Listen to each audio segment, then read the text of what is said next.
कारणे सतत प्रयत्नशीलता आणि सातत्य टिकवण्याची भूमिका हे माणसाला यशस्वी करत असते आणि यशस्वीता केवळ काही मर्यादेच्या सुखापुरती नसते.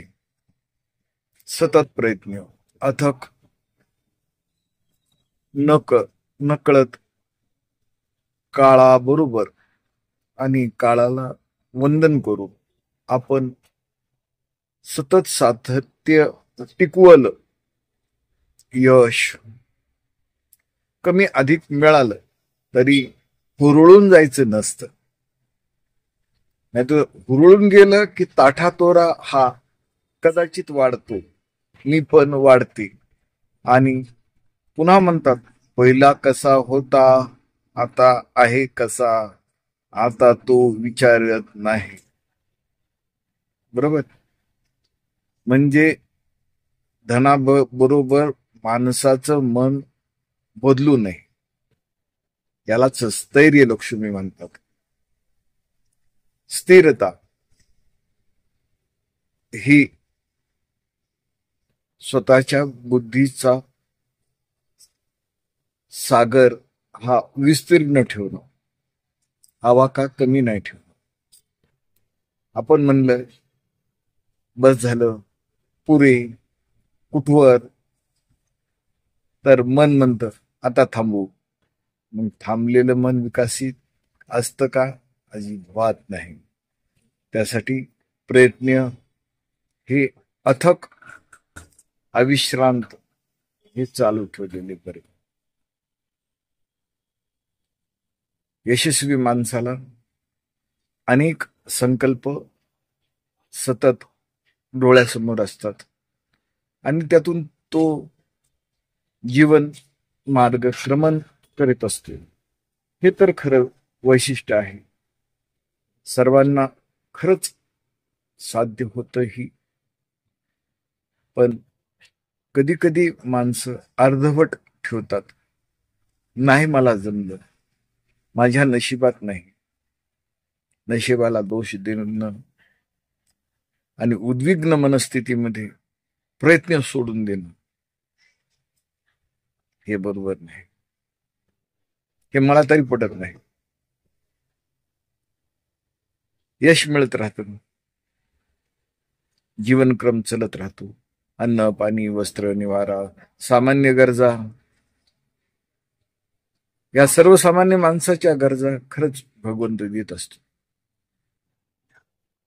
पण सातत्य ठेवण्याचं, भगवंती निष्ठा ठेवण्याचं कार्य, यालाच महत्व आहे.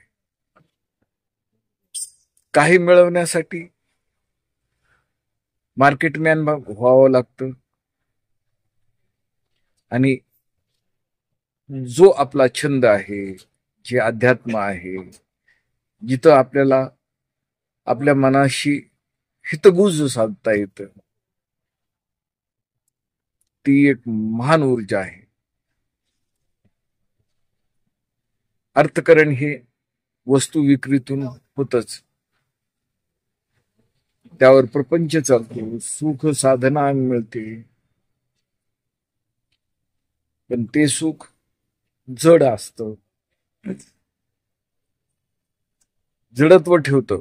पण त्यातूनही अध्यात्मचिंतन, पुस्तक वाचन, लेखन, कला, भाव प्रदर्शित करण्याची भूमिका ही व्यक्ती स्वातंत्र्याची आहे. आणि हेच व्यक्ती स्वातंत्र्य कित्येक लोकांच्या जीवनामध्ये नाही. म्हणून त्यांच्या जीवनामध्ये आजारपण वाढतं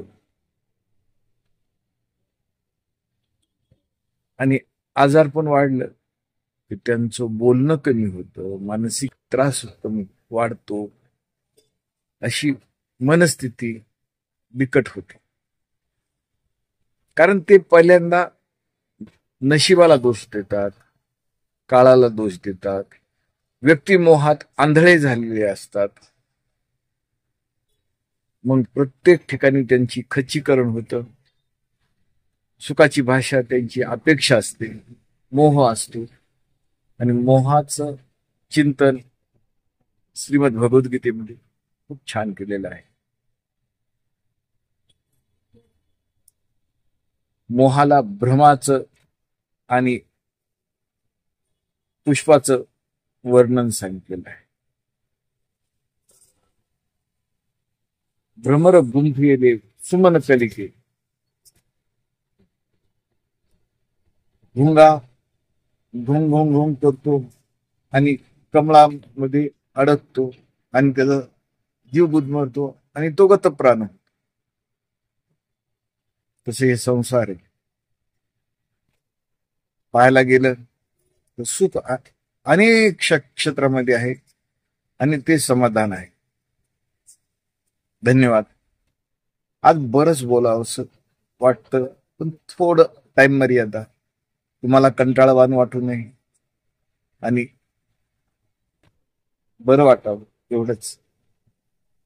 सुप्रभात.